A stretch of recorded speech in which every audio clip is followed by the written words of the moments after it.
our fifth and final evening in our Lenten series, Faith and Doubt. Last week we looked at the two poems of R.S. Thomas and explored just a little about the via negativa, the idea that God is so transcendent that we cannot profitably use language or concepts connected with this world in order to understand the divine. Today I've chosen a poem that is very, very personal to me. It's a poem I came across, 35 years ago when I was newly ordained. And it's a poem which has been a lodestar for me in all the intervening years. When I retired as Archdeacon of St Albans, as is the custom, they very kindly gave me a service to mark my retirement in the cathedral, which I was allowed to choose pretty much the music and the readings. And during my address at that service, I read this poem because it is a hugely personal testimony. It takes us on a little further from the via negativa, and I'll explain why it's so personal when I've read it. It's by Rupert Brooke, a name that will be familiar, to be in England. Brooke, thought of as a poet of the First World War, which he was, but he'd established a great reputation before that. Some of you will know his poem, The Old Vicarage of Grantchester, which is enormous fun. I commend that to you. But this is an altogether different sort of poem. It was written towards the beginning of the First World War, though it doesn't actually deal with the subject of war. It's called In Freiburg Station, and the poem recounts just a very small and fleeting incident in Rupert Brooke's life. He's doing something incredibly mundane, like going to catch a train in Freiburg, Germany. We don't know why he's catching the train. We don't know where he's going, or indeed where he has come from. So this is just a sort of a moment, almost suspended out of time. And while he's there in this very ordinary place, a railway station, waiting to do something very ordinary, catch a train, he sees something. And this poem is a meditation on what he sees.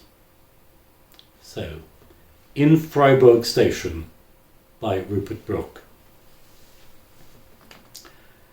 In Freiburg Station, waiting for a train, I saw a bishop in puce gloves go by.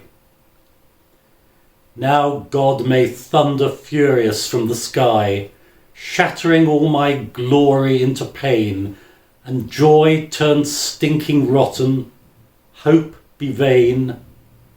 Night fall on little laughters, little loves, and better bishops don more glorious gloves while I go down in darkness.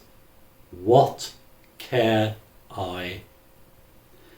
There is one memory God can never break. There is one splendour more than all the pain. There is one secret that shall never die. Star-crowned, I stand and sing for that hour's sake. In Freiburg Station, waiting for a train, I saw a bishop with puce gloves go by. It's a wonderful poem. At its heart, of course, is something faintly ridiculous. Bishops wearing puce gloves, puce, that sort of strange reddy brown colour, which I believe comes from the French word puix, meaning flea. It was the colour of the bed sheets after the fleas had bitten you at night. Well, that's what I've always believed is the origin of puce. But the bishop is in full fig. He too is going to catch a train, we presume. But he's in his puce gloves, no doubt with rings over the gloves. It's an absurd and wonderful picture. And in the ordinariness of the railway station, Rupert Brooke catches sight of this prelate, this bishop, in his puce gloves, and he sees something glorious, wonderful, outrageous about it. A vision of decadence or opulence or colour in what is an ordinary drab situation. And this gets Brooke to meditate on something that is really profound in our lives, and it is this. What Brooke describes is an epiphany, a manifestation, a showing, or really a theophany, a showing of God. So in the bishop's absurd puce gloves, Brooke sees that wonder of faith in God. The theophany, the God who reveals himself in whatever way. And for each one of us it will be entirely different. And it may be profound or it may be trivial. It may be deep or it may be absurd. It doesn't matter. Because once God has revealed himself in whatever way he has chosen to do so, then the rest doesn't actually matter. Once you've had the vision, nothing can take it away. Not the pain or the feeling of emptiness or abandonment or any of the other awful things that happen because we're human. And part of being human is that some awful things are going to happen. But it doesn't matter, because belief in God is not predicated on whether we think he's answering our prayers, or we think he's looking after us, or we think he's surrounding us with his arms.